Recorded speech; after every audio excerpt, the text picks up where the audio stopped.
Oh, ano ginawa nung siraulong mayor na yan? Pinahuli ako, pinakulong ako.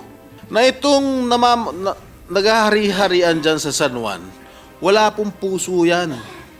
Napakawalang yung tao niyan.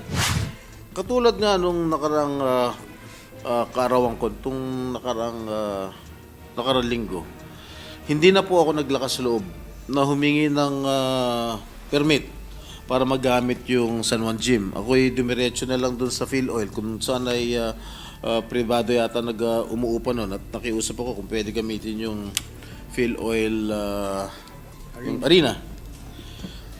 At dun po ako nag-distribute ng mga bigas, dilata para ibigay sa ating mga kababayan San Juan. Ngunit ano po nangyari after that? Nabalitaan siguro ng mga Poncio Pilato dyan sa City Hall. Ultimo yung Pangulo ng Barangay Captain. Sasabihin ko na, yung Barangay Captain ng Barangay Addition Hill, si Herbert Chua. Kinastigo ang mga Barangay Captain kung bakit sila nakipag-cooperate sa pagbibigay ng mga ticket. Imagine, ibibigay na lang yung magbibigay na lang tayo ng tulong dito sa ating mga kababayan, gusto pang harangin. At nangyari na rin po yan. Nung panahon ng pandemya, nagdi-distribute lang ako ng bangus. Oh, ano ginawa nung siraulong mayor na yan? Pinahuli ako, pinakulong ako. Kompleto naman ako, nakasuot ako ng PPE. May social distancing pa. Mamaya-maya nakikita ko may mga mobile car na, mga 5. Tapos nilapitan ako nung chief of police. Senador, pero hindi na ako senador nun. Oh, bakit? Meron ba akong violate? Pinapahuli ko kayo, pinapaimbita ko kayo ng secretary ng DILG. Secretary pa rin, si Gerald Anyo. Sabi ko, nandun ba si Gerald Anyo sa presinto? Wala po, piniimbita lang ko kayo. Imagine, ito lang pagbibigay ko ng bangus sa panahon ng pandemya na kailangan ng taong bayan ng pagkain. Ipinagkait pa nila. And these products are perishable products that needed to be disposed right away. Kung ito pong mga isda ito pong mga bangus to, galing po sa fish pen ng nanay ko sa Zambales. Nagkataon na nag-harvest. Nagkataon wala naman bibili sa palengke dahil COVID nga, may pandemya. So sabi ng nanay ko, sige, pamigay mo na lang yan sa mga mahihirap. So yun ang unang ginawa ko. Tinawag ko yung mga leader natin sa San Juan at pinagbibigyan ko ng bangus. Bigla na lang akong pinahuli itong mayor na ito. At inamin niya. Nagpa-press con kaagad siya nung ako'y nasa presinto. Kinonfirm niya na pinahuli raw niya ako sa mga pulis dahil marami raw ako violate na protocols, mga safety protocols, health protocols. Hindi naman totoo. May social distancing, nakasuot ako ng gloves o whatever, may face mask, face shield, naka-PPE ako. Wala man akong violate. Diyan mo makikita na itong naghahari-harian dyan sa San Juan, wala pong puso yan. Napakawalang yung tao niyan.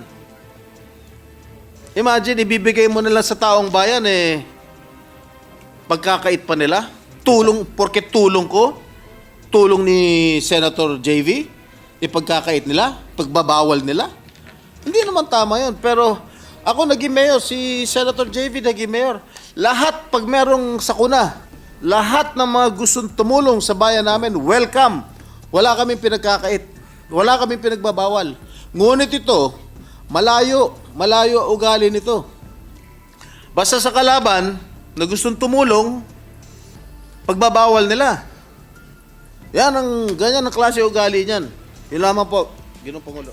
Salamat, thank you. At maraming salamat sa paglabas nito. Pero nakakalupot na gabi, Sir President, ay dapat po sana pag ito'y tulong, kahit kanino pa nang galing, ang magbe-benepisyo naman dito talaga yung mga kababayan natin. No?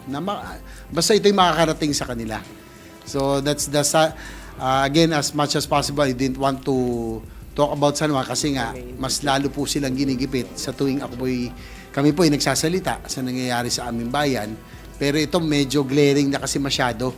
Dahil yung, again, yung tupad o AX na dapat mapunta sa kanila, kinakaltasan, ang nakukuha pa nila, mas maliit. At totoo po experience, na binanggit ni Senator Jinggoy, pag galing ho sa amin, na ang magbebenepisyo naman, ay mga kababayan namin, talagang hinaharang at pinagbabawalan. And I'm hoping that with this, ay hindi lang man to parochial, Your Honor, Mr. President.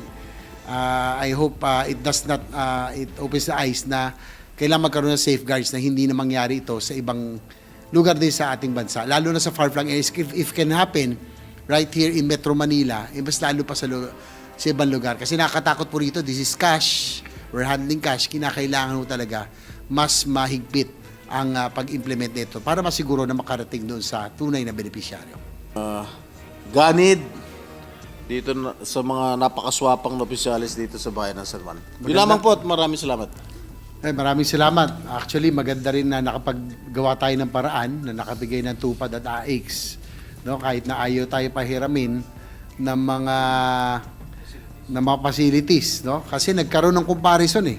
Doon nagkaroon actually ng alingasaw. Dati haka-haka lang, pero nung nabigyan natin yung mga beneficiaries natin, ang talagang madalas na sinasabi, buti po sa inyo, buo. Yung pong nakuha namin, dati may kaltas. At ito lang ang binibigay. Kaya malaking bagay din na nagawa natin ng parang kahit na hindi tayo pinahiram ng pasilidad, ay nalaman ng mga taga San Juan na yung pong ayuda at yung AX ay ganun pala ang halaga dapat na makuha nila. Sa atin nakukuha yung karapat dapat. Tsaka, if I may add, Mr. President, katulad nga nung nakarang kaarawan ko, itong nakarang linggo, hindi na po ako naglakas loob na humingi ng permit para magamit yung San Juan Gym. Ako'y dumiretso na lang dun sa Phil Oil kung saan ay privado yata umuupa nun at nakiusap ako kung pwede gamitin yung Phil Oil yung arena. At doon po ako nag-distribute ng mga bigas, dilata para ibigay sa ating mga kababayan San Juan. Ngunit ano po nangyari after that? Nabalitaan siguro ng mga Poncio Pilato dyan sa City Hall. Ultimo yung Pangulo ng Barangay Captain. Sasabihin ko na, yung Barangay Captain ng Barangay Addition Hill, si Herbert Chua. Kinastigo ang mga Barangay Captain kung bakit sila nakipag-cooperate sa pagbibigay ng mga ticket.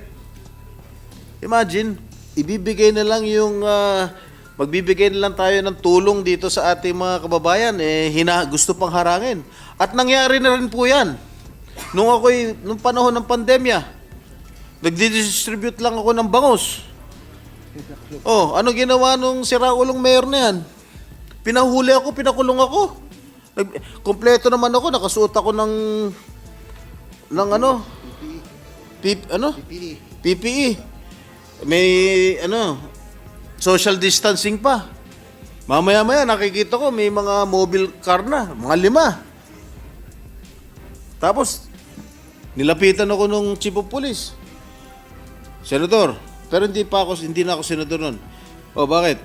Meron ba akong violate? Pinapahuli ko kayo, pinapaimbita ko kayo ng secretary ng DILG. Secretary pa ron, si Gerald Anyo. Sabi ko, nandun ba si Gerald Anyo sa presinto? Wala po, piniimbita lang ko kayo. Imagine, ito lang pagbibigay ko ng bangus sa panahon ng pandemya na kailangan ng taong bayan ng pagkain. Ipinagkait pa nila. And these products are perishable products that needed to be disposed right away. Kung ito pong mga isda ito pong mga bangus to, galing po sa fish pet ng nanay ko sa Sambales. Nagkataon na nag-harvest. Nagkataon wala naman bibili sa palengke dahil COVID nga, may pandemya. So sabi ng nanay ko, sige, pamigay mo na lang yan sa mga mahihirap. So yun ang unang ginawa ko. Tinawag ko yung mga leader natin sa San Juan at pinagbibigyan ko ng bangus.